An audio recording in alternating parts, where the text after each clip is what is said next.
Kena Bridge of Spirits has a lot going for it.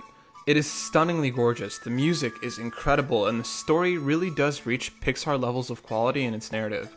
The fact that developer Ember Labs, which was previously an animation studio, created such a beautiful world and the characters in it on their first real game attempt is incredibly impressive. That first game feeling, though, does permeate through the gameplay for better or for worse. Combat is solid but forgettable until the later hours, and the platforming is serviceable. Some bugs aside, the graphics and story really carry Kena through its 6 to 7 hours, with the gameplay being just fine.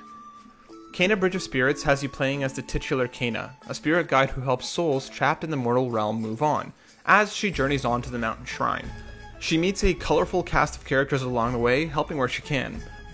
You'll journey through 2 big areas with a more linear third, completing quests to help the spirits trapped in that region. The areas themselves are visually stunning, dripping with amazing lighting and music. There's a section where Kena walks through a dark forest, with lightning and thunder crackling as the forest lights about them. It's incredible. There's plenty to do in each area, as you'll find the adorable Rot, complete various archery and battle challenges, and find plenty of adorable collectible hats. My favorite though was finding Spirit Mail, which when you bring back to the village hub, you'll complete like a challenge that ends up helping the spirit trapped there. The main spirits have incredible lengthy cutscenes toward the end of their respective journeys, and they made me tear up quite a few times. It's really well done, and the conclusion of the story is big and epic.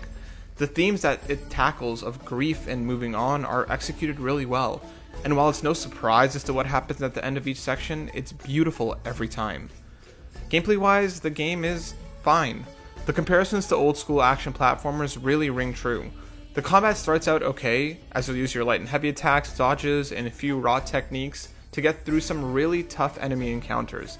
The game's a lot more interesting as you unlock more moves and abilities, and it finally clicks towards the end, as you're able to dodge through enemies, juggle them with various attacks, while managing others using Rot. The game is also surprisingly tough. Playing on the Spirit Guide difficulty, I had trouble on more than a few encounters. The bosses are also really difficult. They range from frustrating to genuinely engrossing and awesome. I did have a few bugs where the boss or mini-boss would get stuck on either the geometry of the battle arena, or just warp straight out of the arena and just stand there. The encounter was essentially over, as I just peppered them with arrows at that point until they went down. They really just stood there. The platforming is similarly just fine. It's a bit too floaty for my liking, and the double jump doesn't have the distance or height that I think it should. I missed more than a few jumps that looked plenty reachable. It isn't bad, but it's definitely been done better. My biggest gripe with Kena is its checkpointing. As I said, I died quite a few times in my time with the game. Some checkpoints are fine, dropping you right outside of the boss, where you need to run in, skip the cutscene every time, and sometimes still wait for the boss intro animation. Other times you have to run a distance or fight enemies again, or, most frustratingly, is to complete certain sections over and over again.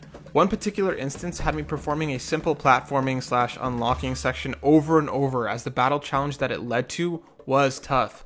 I would have preferred a simple redo battle option rather than repeating these actions. I guess that's the thing about Kena though.